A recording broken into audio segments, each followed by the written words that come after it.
Hello दोस्तों, नमस्कार। स्वागत है एक बार फिर से आपके अपने स्कॉलर्स बेंच के इस करंट अफेयर के सेक्शन में। दोस्तों, डेली करंट अफेयर का ये पहला वीडियो आप लोगों के बीच में जा रहा है। आप लोग इसको देखें, सपोर्ट करें और सबसे इंपॉर्टेंट चीज, आप इसको देखने के बाद अपना फीडबैक, अपना सुझाव कमेंट बॉक्स में जाके जरूर कमेंट करके बताएं, ताकि आपके कमेंट और एडवाइस से हम अपने कंटेंट क्वालिटी को बेहतर कर सकें, इंप्रूव कर सकें और आपको बेहतर से बेहतर कंटेंट प्रोवाइड कर सकें। तो इस कैटेगरी वाइज करंट अफेयर में सबसे पहला जो कैटेगरी आता है वो है इंटरनेशनल अपडेट्स की। तो आइए देखते हैं कि इंटरनेशनल अपडेट में सबसे पहला जो अपडेट हमारे पास है वो क्या चीज है। तो दोस्तों, यूएस नौसेना द्वारा हथियार प्रणाली का सफलतापूर्वक परीक्षण। जी हां दोस्तों, अमेरिकी नौसेना के प्रशांत बेड़े की घोषणा अनुसार एक युद्धपोत ने एक नए उच्च ऊर्जा लेजर हथियार का परीक्षण किया है, जो विमान को मध्य उड़ान में ही नष्ट कर सकता है। अमेरिकी नौसेना 1960 के बाद से लेजरों को शामिल करने के लिए निर्देशित ऊर्जा हथियार यानी कि डायरेक्टेड एनर्जी वेपन्स विकसित कर रही है। DWS वे विद्युत चुंबकीय प्रणालियां हैं जो रासायनिक या विद्युत ऊर्जा को विकिरणित ऊर्जा में परिवर्तित करने और एक लक्ष्य पर ध्यान केंद्रित करने में सक्षम करती हैं। यानी कि ये जो लेजर ऑपरेशन है वो बनाया गया है रासायनिक और विद्युत ऊर्जा को रे ऊर्जा में, यानी कि बीम टाइप का बना दिया गया है, और जिसकी मदद से वो किसी भी संदिग्ध हेलीकॉप्टर या एरोप्लेन जो भी उनको दिखता है उसको सेंट्रलाइज करके वो उनको नष्ट कर सकते हैं। और अगले अपडेट की अगर बात करें तो अगला अपडेट हमारे भारत से रिलेटेड है कि भारत ने युगांडा को खेल केंद्र स्थापित करने में मदद की। यानी कि युगांडा जो है वो अफ्रीका का एक जगह है, अफ्रीका में पड़ता है। वहां पे खेल केंद्र नहीं था, तो भारत की जो सेना है वहां पर युगांडा में खेल केंद्र स्थापित करने में उनकी मदद कर रही है। भारतीय सैन्य प्रशिक्षण दल की मदद से भारतीय संघ ने युगांडा में जिंजे जिले में, देखिए युगांडा के जिंजे जिले में एक सैन्य युद्ध खेल केंद्र स्थापित किया है।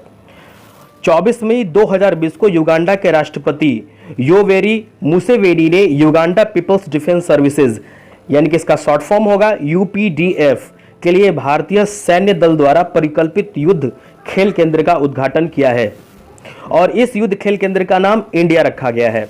अगला जो इंटरनेशनल अपडेट में हमारे पास है वो है अंतर्राष्ट्रीय गुमशुदा बाल दिवस 25 मई। जी हां दोस्तों, अगर बाल दिवस शब्द की अगर बात करें तो हमारे भारत में ये बाल दिवस 14 नवंबर को मनाया जाता है। ये हम सभी जानते हैं, वो पंडित जवाहरलाल नेहरू के जन्म दिवस के रूप में। यहाँ पे अंतर्राष्ट्रीय बाल गुमशुदा दिवस है। 25 मई को अंतर्राष्ट्रीय गुमशुदा बाल दिवस के रूप में मनाया जाता है। यह दिवस दुनिया भर के उन बच्चों को याद करने के लिए चिन्हित किया जाता है जो लापता हैं और जो पाए गए हैं। यानी कि जो बच्चे गुमशुदा हो गए हैं, लापता हो गए हैं या गुम होने के बाद वो दोबारा पाए गए हैं, उनकी याद में ये हम अंतर्राष्ट्रीय गुमशुदा बाल दिवस मनाते हैं। अमेरिका में 1983 में गुमशुदा बाल दिवस शुरू किया गया। 25 मई 1979 को न्यूयॉर्क शहर के 6 वर्षीय एक लड़का था जिसका नाम एजन पार्ट्स था, कि लापता होने के बाद से ये इस तारीख को चुना गया था अंतर्राष्ट्रीय गुमशुदा बाल दिवस के रूप में मनाने के लिए। तो जी हाँ दोस्तों, नेशनल कैटेगरी में यानी कि नेशनल अपडेट में ये जो पहला अपडेट हमारे पास आ रहा है वो है उत्तराखंड से। उत्तराखंड ने एक रिपोर्ट जारी की। उत्तराखंड ने 1100 दुर्लभ पौधों को विलुप्त होने से बचाने के लिए अपने संरक्षण प्रयासों को उजागर करने वाली एक अनूठी रिपोर्ट जारी करने वाला पहला राज्य बन गया है। मुखबिर वन सेवा अधिकारी संजय चतुर्वेदी द्वारा निष्पादित इस संरक्षण कार्यक्रम में अश्वगंधा, गिलोय, कालमेघ और चित्रक जैसी जड़ी बूटियां शामिल हैं। 24 मई 2020 को ये रिपोर्ट जारी की गई थी। दोस्तों, ये जो अश्वगंधा है, गिलोय है और कालमेघ है और ये जो चित्रक हैं, आप हमेशा औषधि में इन सबका उच्च स्थान देखेंगे, क्योंकि अभी जो कोरोना वायरस अपडेट भी था उसमें बोला गया था कि गिलोय जो है उसको पीने से हमारी इम्यूनिटी बूस्ट होती है और इम्यूनिटी बूस्ट की वजह से हमें कोरोना वायरस जो अटैक करेगा उससे थोड़ा सा हमको डिफेंस करने में मदद मिलती है। तो ये सारे बहुत इंपॉर्टेंट हैं। अश्वगंधा जो बालों वगैरह के लिए भी बेहतर है और बहुत सारे इसके गुणकारी जो हैं वो प्रॉपर्टी हैं। आइए अगला अपडेट जो है वो नेशनल में अगला है क्या, भारतीय विवाद समाधान केंद्र का उद्घाटन। दोस्तों, सुप्रीम कोर्ट के पूर्व न्यायाधीश जस्टिस AK सिकरी ने भारतीय विवाद समाधान केंद्र यानी कि IDRC का उद्घाटन किया।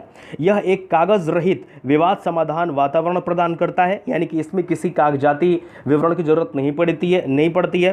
केंद्र अपनी ई मध्यस्थता और ई सुलह सॉफ्टवेयर पोर्टल के माध्यम से ऑफलाइन और साथ ही ई वैकल्पिक विवाद समाधान ADR सुविधा प्रदान करता है। यानी कि इसमें ये हम लोग चल रहे हैं थोड़ा सा डिजिटलाइज, चूँकि नरेंद्र मोदी जो हमारे प्रधानमंत्री जी हैं वो सभी चीज़ को डिजिटलाइज कर रहे हैं, तो उसी के क्षेत्र में ये थोड़ा सा एक कदम आगे है कि अब जो विवादित जो भी हैं तो उनको अब डिजिटलाइज सॉल्व करने की ये योजना बनाई जा रही है।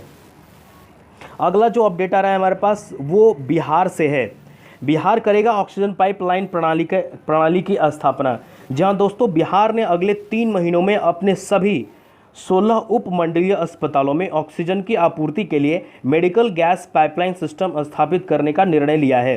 राज्य सरकार अपने सभी जिला अस्पतालों के लिए केरल जैसे वॉक इन कियोस्क की खरीद के अलावा अगले 2 वर्षों के लिए दवा की आपूर्ति के लिए एक आदेश देने के लिए भी तैयार है, जिसमें हाइड्रोक्लोरोक्विनिन की 3.5 मिलियन स्ट्रिप्स शामिल हैं। यानी कि अगर बिहार की योजना की बात कर देते हैं मेडिकल सेक्टर की, तो यह दवाइयों का आयात भी करने वाला है, उसका भी ऑर्डर कर चुका है, उतनी दवाई वो खरीदेगा अपने राज्य में, और ये जो ऑक्सीजन के पाइपलाइन हैं इन सभी को भी कनेक्ट करेगा। ये सोच रहा है कि अब ऑक्सीजन की इतनी ज़रूरतें बढ़ रही हैं, तो उसको ध्यान में रखते हुए ऑक्सीजन की पाइपलाइन जो है वह सारे हॉस्पिटल में एक दूसरे से कनेक्ट कर दी जाएंगी।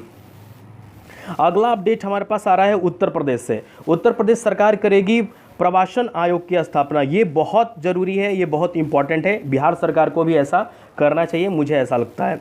उत्तर प्रदेश सरकार ने घर लौटने वाले श्रमिकों के लिए रोजगार खोजने में मदद करने के लिए एक पलायन आयोग का गठन करने का निर्णय लिया है। जो भी राज्य उत्तर प्रदेश से मजदूर चाहता है वे इसकी अनुमति पहले लेंगे, उसके बाद ही वो इनके मजदूरों को अपने राज्यों में बुलाएंगे। नियोजित आयोग श्रमिकों के अधिकारों को देखेगा, उनके शोषण को रोकेगा और एक आधिकारिक ढांचा प्रदान करेगा। लगभग 25 लाख प्रवासी श्रमिक और उनके परिवार अन्य राज्यों से उत्तर प्रदेश में लौट आए हैं। दोस्तों ये बहुत ज़्यादा अच्छा कदम है, मेरे हिसाब से मैं ऐसा मानता हूँ कि ये बहुत अच्छा कदम है आदित्यनाथ योगी द्वारा, जो कि उत्तर प्रदेश के मुख्यमंत्री जी हैं। तो अगला अपडेट जो आ रहा है हमारे पास वो है IAF यानी कि इंडियन एयरफोर्स। IAF ने अपना नंबर 18 फ्लाइंग बुलेट लॉन्च किया है। भारतीय वायुसेना अपनी संख्या 18 फ्लाइंग बुलेट्स नामक स्क्वाड्रन क्या होता है दोस्तों? स्क्वाड्रन क्या होता है कि संग्रह, कोई भी हम लोग जैसे विमान खरीद रहे हैं, जैसे सुखोई खरीदें तो बहुत सारे अगर कलेक्शन में होंगे तो उसको स्क्वाड्रन बोला जाता है। स्क्वाड्रन को लाइट कॉम्बैट एयरक्राफ्ट LCA तेजस के बेड़े के साथ कोयम्बटूर के पास सुलूर बेस पर संचालित करने के लिए तैयार है। इसे 27 मई 2020 को वायुसेना प्रमुख air chief marshal RKS Bhadauria द्वारा लॉन्च किया जाएगा। यानी कि आज यह आधुनिक बहुभूमिका वाले हल्के लड़ाकू विमान के साथ काम करने वाला दूसरा इंडियन एयरफोर्स स्क्वाड्रन होगा। दोस्तों स्पोर्ट्स अपडेट में जो पहला अपडेट है वो है मिजोरम से। खेलों को मिले उद्योग की स्थिति, यानी कि मिजोरम ने खेलों को उद्योग का दर्जा दिया है। मंत्रिमंडल ने खेल और युवा सेवा विभाग के राज्य में खेलों को उद्योग के रूप में मान्यता देने के प्रस्ताव को मंजूरी दे दी है। यह विचार पहली बार 2019 में सत्तारूढ़ मिजो नेशनल फ्रंट सरकार द्वारा राज्य के खेल नीति के विभाग के रूप में प्रस्तावित किया गया था। फैसले का मुख्य उद्देश्य राज्य में खेलों को पेशेवर बनाना है। दोस्तों साइंस एंड टेक्नोलॉजी में जो पहला अपडेट हमारे पास आ रहा है वो है शीर्षक 3 नए पौधों की प्रजातियों की खोज। बोटैनिकल सर्वे ऑफ इंडिया, जिसका शॉर्ट फॉर्म होता है BSI, के वैज्ञानिकों की एक टीम ने केरल और तमिलनाडु के पश्चिमी घाट के दक्षिणी छोर से 3 नई पौधों की प्रजातियों की खोज की सूचना दी है। 3 नई प्रजातियां यूजेनिया फेरोकार्पा, गैनियोथालमस सीरीस और मेमेसाइलोन नॉर्वेशम है। इसकी खोज हाल ही में BSI वैज्ञानिक AK सुजान की अगुवाई में की गई खोज के दौरान की गई। अगला जो अपडेट है वो है DRDO की तरफ से डीआरडीओ ने ऐना यानी कि AINA उपस्थित प्रणाली विकसित की है। दोस्तों बताते चलें आपको कि डीआरडीओ का फुल फॉर्म होता है आपका defence research and development organisation, और AINA का फुल फॉर्म होता है, ये फुल फॉर्म बहुत ज़्यादा इंपॉर्टेंट होते हैं, कभी कभी एग्जाम्स में ये पूछे जाते हैं। तो AINA का फुल फॉर्म होता है कि advance information and networking application. आइए जानते हैं विस्तार से। अनुसंधान केंद्र इमरत, देखिए यहाँ पे कंफ्यूज मत करिएगा, ये UAE वाला इमरत नहीं है, ये इमरत जो है अनुसंधान केंद्र इमरत यानी कि रिसर्च सेंटर इमरत, यह हैदराबाद तेलंगाना का है। डीआरडीओ के अंतर्गत ये रिसर्च सेंटर वर्क करता है। डीआरडीओ एक डिफेंस सिस्टम का रिसर्च सेंटर है, मैंने बता रखा था फुल फॉर्म इसका कि defence research and development organisation है, इसके अंतर्गत ये अनुसंधान केंद्र कार्य करती है। तो डीआरडीओ ने एक AI आधारित उपस्थित अनुप्रयोग AINA विकसित किया है। यह व्यक्ति के चेहरे की विशेषताओं का उपयोग करके गैर संपर्क आधारित कर्मियों के सत्यापन की अनुमति देता है। AINA को RFID यानी कि रेडियो फ्रिक्वेंसी आइडेंटिफिकेशन रीडरों के साथ पुरानी उपस्थिति बुनियादी ढांचे में न्यूनतम अपग्रेडेशन के साथ तैनात किया जाता है। यह सामान्य डेस्कटॉप कंप्यूटर पर GPU यानी कि ग्राफिकल प्रोसेसिंग यूनिट आधारित प्रदर्शन एडाप्टर के साथ स्थापित किया जा सकता है। यानी कि हम यूँ कह सकते हैं कि बिना किसी संपर्क के ये इस प्रकार से अपग्रेड किया गया है कि सिर्फ चेहरे के हाव भाव एक्सप्रेशन को देख के ये पता लगा लेगा कि आखिर सत्यापित कर देगा कि इसकी उपस्थिति बुनियादी उपस्थिति क्या है कर्मियों की। अगला अपडेट्स जो आ रहा है वो है हमारे पास IIM द्वारा मिश्रित शिक्षा का सुझाव। आजकल ये बहुत ज़्यादा है, कोविड-19 की वजह से जितने सारे एजुकेशन सिस्टम है सब बाधित हो रहे हैं, तो इस फील्ड में ये बहुत बड़ा राहत देने वाला सुझाव हो सकता है। IIM यानी कि Indian institute of management Rohtak ने आगे बढ़ने के रूप में मिश्रित शिक्षा का सुझाव देने वाला एक पेपर लिखा है। कागज़ के ऑफलाइन और ऑनलाइन सीखने का मिश्रण की सिफारिश करते हुए एक गणितीय मॉडल तैयार किया है। इस मॉडल के अनुसार सोशल डिस्टेंसिंग नॉर्म्स का पालन करते हुए एक स्कूल 3 शिफ्टों में संचालित किया जा सकता है। पहला शिफ्ट हो सकता है सुबह 7 बजे से 11 बजे तक, और अगला जो शिफ्ट होगा वो होगा 11:30 से दोपहर 3:30 तक, और शाम 4 बजे से जो तीसरा शिफ्ट होगा वो शाम 4 बजे से 7:30 तक। फ्रेंड्स, इकोनॉमी अपडेट्स में ये जो पहला अपडेट हमारे पास आ रहा है वो है फिनटेक स्टार्टअप जैगल ने वीज़ा के साथ करार किया। फिनटेक का मतलब क्या होता है? फिनटेक का मतलब कि फाइनेंशियल टेक्नोलॉजी, यानी कि फाइनेंस सेक्टर में जो भी टेक्नोलॉजी का इस्तेमाल किया जाता है उसको एक वर्ड दे दिया गया है नाम, जिसको हम लोग कह सकते हैं फिनटेक। फिनटेक कहा जाता है। जैगल ने SME और स्टार्टअप के लिए अभिनव भुगतान समाधान शुरू करने के लिए वीज़ा के साथ भागीदारी की है। दोनों कंपनियां संयुक्त रूप से छोटे और मध्यम उद्यमी, यानी कि जो मध्यम वर्ग के उद्यमी हैं उनके साथ, और स्टार्टअप के लिए उत्पादकता, दक्षता और स्वचालित प्रक्रियाओं को बेहतर बनाने और एक अद्वितीय कार्ड के माध्यम से आसान और तेज़ी से क्रेडिट पर ध्यान केंद्रित करने के साथ लागत को कम करने के लिए समाधान तैयार करेगी, जिसमें क्रेडिट के साथ विदेशी मुद्रा प्रीपेड भी होगा। अगला जो इकोनॉमी से अपडेट है वो है आंध्र प्रदेश से। आंध्र प्रदेश रीस्टार्ट पैकेज की पहली किस्त। जी हाँ दोस्तों, आंध्र प्रदेश के मुख्यमंत्री VS जगन मोहन रेड्डी ने 450 करोड़ रुपए जारी किए हैं, जो 950 करोड़ रुपए के औद्योगिक प्रोत्साहन की पहली किस्त है। यह MSME ये उद्योग से रिलेटेड है, जिसका फुल फॉर्म होता है कि माइक्रो स्मॉल मीडियम इंटरप्राइजेज के लिए 1110 करोड़ रुपए के रीस्टार्ट पैकेज का हिस्सा है। सरकार तरलता संकट से निपटने के लिए, तरलता का मतलब होता है लिक्विडिटी, यानी कि हमारे अभी राज्य में या देश में कितनी लिक्विडिटी है, यानी कि खुदरा मुद्रा कितने हैं, उसकी ये तरलता को डिनोट करता है। सरकार तरलता संकट से निपटने के लिए MSME की मदद करने के लिए रीस्टार्ट पैकेज के हिस्से के रूप में कम ब्याज यानी कि 6 से 8% पर कार्यशील पूंजी ऋण की सुविधा के लिए 200 करोड़ रुपए का कोष स्थापित कर रही है। अगला जो अपडेट आ रहा है वो है गेहूं की खरीद ने 2019 के आंकड़ों को पार किया। 24 मई 2020 को सरकारी एजेंसियों द्वारा गेहूं की खरीद 2019 के 341.31 लाख टन के आंकड़ों को पार करके 2020 में 341.56 लाख टन हुई। गेहूं की कटाई आमतौर पर मार्च के अंत में शुरू होती है और हर साल अप्रैल के महीने में अप्रैल के पहले सप्ताह में खरीद शुरू हो जाती है। हालांकि 25 मार्च से लॉकडाउन लागू होने के साथ सभी कार्य एक ठहराव पर आ गए हैं।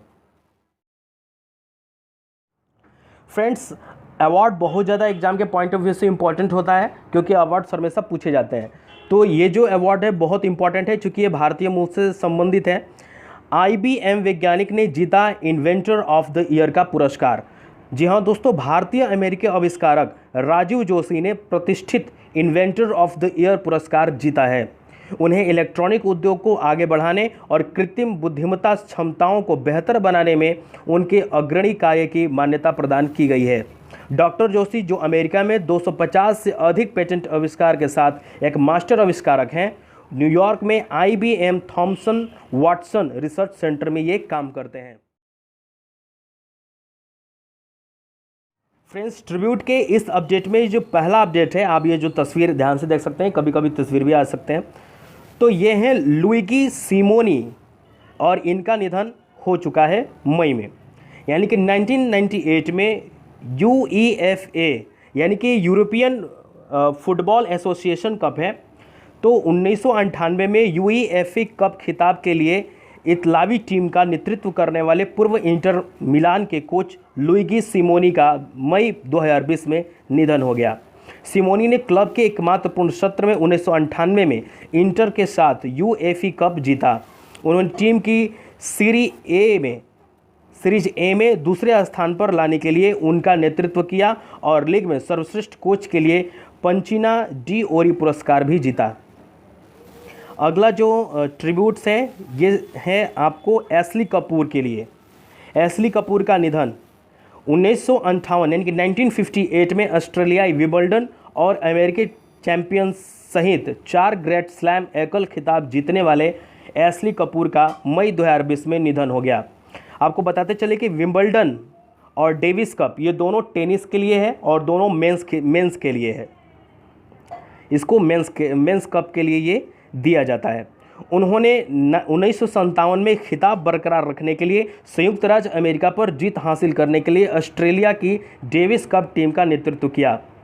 वह केन रोजवेल, फ्रैंक सैडमैन और ल्यू होड सहित खिलाड़ियों के एक समूह में से थे जिन्होंने 50 में से 70 दशक तक एक समूह के रूप में टेनिस में दुनिया पर राज किया था। और अगला जो बहुत इम्पोर्टेंट ट्रिब्यूट है वो है जापानी प्रो पहलवान हाना किमुरा का, और उनका निधन हो चुका है मई 2020 में ही। जापानी समर्थक पहलवान हाना किमुरा का मई 2020 में निधन हो गया। वो नेटफ्लिक्स पर टेरेस हाउस शो में अपनी भूमिका के बाद ऑनलाइन बदमाशी का लक्ष्य बनी। स्टारडम के 2019 फाइटिंग स्पिरिट अवार्ड की विजेता भी थी। किमुरा जापानी reality TV show terrace house के कलाकारों में से एक थी। नेटफ्लिक्स एक वर्ड आ रहा है। नेटफ्लिक्स का मतलब क्या होता है? ये 2 वर्ड से बना है, एक बना है नेट और दूसरा बना है फ्लिक्स। नेट मतलब ये जो वर्ल्ड नेट है ना, इंटरनेट वाली, वो नेट, और फ्लिक्स ये मूवी का सिनोनिम्स है। यानी कि ये जो सिनोनिम्स है, फ्लिक्स ये मूवी का है, यानी कि ऑनलाइन जो मूवी चलती हैं उसको बोलते हैं हम लोग नेटफ्लिक्स। शो में 3 पुरुष और 3 महिलाएं हैं जो अस्थायी रूप से एक घर में एक साथ रहते हैं। तो ट्रिब्यूट्स में आज बस इतना ही, और इसी के साथ हमारा आज का जो जितने सारे कैटेगरी अपडेट्स हैं, यानी कि पहला इंटरनेशनल अपडेट है, दूसरा national update, sports update, science and technology update, economy update, awards update और ट्रिब्यूट अपडेट्स। अगर कुछ इसके अलावा भी और कोई कैटेगरी वाइज अपडेट आता है तो हम आपको डेली उसके बारे में नोटिफिकेशन जरूर देंगे और उसके बारे में विस्तार चर्चा जरूर करेंगे। आपको ये वीडियो कैसा लगा, आप प्लीज़ हमें सपोर्ट करें और डेली करंट अफेयर न्यूज़ को अपडेट देखने के लिए हमारे चैनल को सब्सक्राइब कर लें और नोटिफिकेशन आइकॉन को जरूर प्रेस कर दें ताकि आपको डेली करंट अफेयर अपडेट्स मिलती रहे और उसकी नोटिफिकेशन आप तक पहुँचती रहे। तब तक के लिए आपका बहुत बहुत धन्यवाद। जय हिंद, जय भारत।